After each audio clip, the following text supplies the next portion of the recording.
விளையாட்டு நம்ம எல்லாருக்குமே ரொம்ப அவசியமாகுதுங்க. சின்ன வயசில் நாம் விளையாண்டோம். கால்பந்து, கைப்பந்துன்னு எல்லா விளையாட்டுகளும் நாம் விளையாண்டோம். ஆனால் வயது கூட கூட பொறுப்புகள், கடமைகள், வேலைகள் அதிகமாகிக்கிட்டே போகுதுங்க.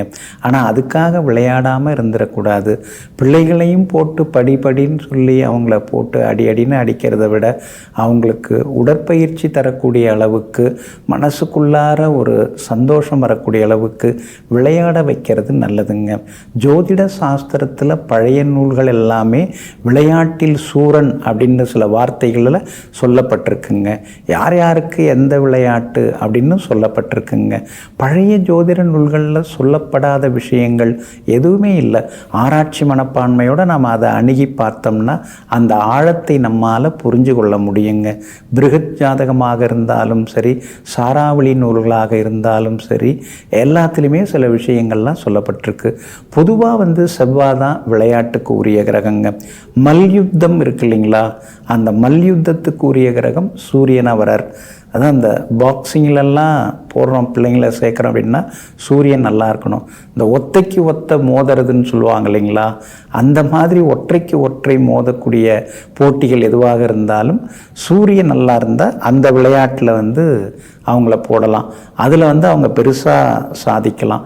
அதே மாதிரி பார்த்திங்கன்னா நீச்சல் போட்டி சிலெல்லாம் பார்த்திங்கன்னா அப்படியே மடமடன்னு அந்த கரையை தொட்டுருவாங்க. பொதுவாக நீச்சல் அப்படின்னாலே தண்ணீர் இருக்கணும். அப்போ இந்த தண்ணீருக்கு உரிய கிரகமாக சந்திரன் இருக்கிறார். மூச்சை பிடிச்சி நீந்தணும். அதுக்காக புதன். அப்போது சந்திரன் புதன் இந்த ரெண்டு கிரகங்கள் உங்கள் ஜாதகத்தில் நல்லா இருந்தால், பிள்ளைங்க ஜாதகத்தில் நல்லா இருந்தால் நீச்சல் போட்டியில் ரொம்ப பெருசாக வந்துட முடியும். ஜெயிச்சு பதக்கங்கள்லாம் வாங்க முடியும். அதே மாதிரி சந்திரன் புதன் இந்த ரெண்டு கிரகங்கள் உங்களுக்கு பலவீனமாக இருக்குது அப்படின்னா அந்த பலவீனத்தை நீங்கள் பலப்படுத்துறதுக்கு கூட சாதாரணமாக நீச்சல் நீங்கள் கற்றுக்கிட்டு தினசரி நீச்சல் பயிற்சி மேற்கொள்ளலாம். அந்த நீச்சல் செய்வதன் மூலமாக அந்த ரெண்டு கிரகங்களுடைய பலம் கிடைக்கும். அப்படியும் நீங்கள் யோசிக்கலாம். அதே மாதிரி வில் வித்தை, அதுக்கடுத்து துப்பாக்கி சுடும் போட்டிகள் இதெல்லாம் இருக்கு இல்லைங்களா, இதில் நீங்கள் ஜெயிக்கணும் அப்படின்னு சொன்னாலே சூரியன், செவ்வாய், கேது இதெல்லாம் நல்லா இருக்கணும். செவ்வாய் பொதுவாகவே விளையாட்டுக்குரிய கிரகம். ஆனால் இந்த குறிவைத்து தாக்குதல் இருக்கு இல்லைங்களா, அந்த குறி வைக்கக்கூடிய திறமையை கொடுக்கறது சூரியன் தான்.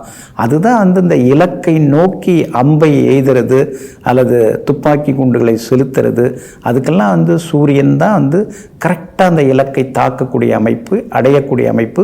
சூரியன் நல்லா இருந்தால் அந்த போட்டிகளில் ஜெயிக்கலாம். இந்த குத்துதல், அதுக்கு அடுத்தது தைத்தல், எய்துதல், ஏன்னா அம்பு எய்துறது, அது மாதிரி சுடுதல்ங்கக்குள்ள அந்த இடத்துல போய் பாயறது, குண்டு பாயறது, அதுக்கெல்லாம் கேது தான் ரொம்ப முக்கியமான விஷயம். அப்போ கேதுவும் இந்த மாதிரி போட்டிகளில் ஜெயிக்கணும்னா நல்லா இருக்கணுங்க. நீளம் தாண்டுதல், உயரம் தாண்டுதல், அதெல்லாம் சிலர்லாம் பெருசாக வருவாங்க. இந்த நீளம், உயரம் தாண்டுறது இதெல்லாம் புதன் ராகு. இந்த புதன் ராகு ஒன்றா இருக்கிறவங்க, புதன் ராகு நல்லா இருக்கிறவங்கெல்லாம் பார்த்திங்கன்னா குடுகுடுன்னு ஓடுவாங்க. அதே மாதிரி நிறைய அந்த லாங் ஸ்டெப் வச்சு நடப்பாங்க. அதனால் புதன் ராகு நல்லா இருந்தால் தாண்டுதல், அந்த தாண்டுற போட்டியில், அந்த பயிற்சியில், அந்த விளையாட்டில் பிள்ளைகளை பெருசாக கொண்டு வரலாம். அதே மாதிரி இந்த கார் பந்தயம், ரேஸ் எல்லாம் நடக்குது இல்லைங்களா, அந்த போட்டிகளுக்கெல்லாம் சுக்கிரன் ரொம்ப நல்லா இருக்கணும். அவர் நல்லா இருந்தால் தான் அந்த போட்டிகளில், அந்த விளையாட்டில் பெருசாக சாதிக்க முடியும். இந்த மாதிரி எத்தனையோ விளையாட்டுகள் இருக்குது. அதனால் ஜோதிடத்தில் நல்ல காலம் எப்போ வரும்னு மட்டும் சொல்லப்படலை. அதாவது எப்படியெல்லாம் யாரெல்லாம் எப்படி இருப்பாங்க எல்லா விஷயமும் சொல்லப்பட்டிருக்கு. வீடு, வண்டி, வாகனம் அது மட்டும் சொல்லப்படலை. யார் யார் என்னென்ன படிக்கலாம், யார் யார் என்னென்ன விளையாட்டுகள் கற்றுக்கலாம், எல்லா விஷயங்களும் A to Zன்னு சொல்லுவோம் இல்லைங்களா, அனைத்து விஷயங்களும் ஜோதிடபூர்வமாக கிரகங்கள் மூலமாக சொல்லப்பட்டிருக்கு.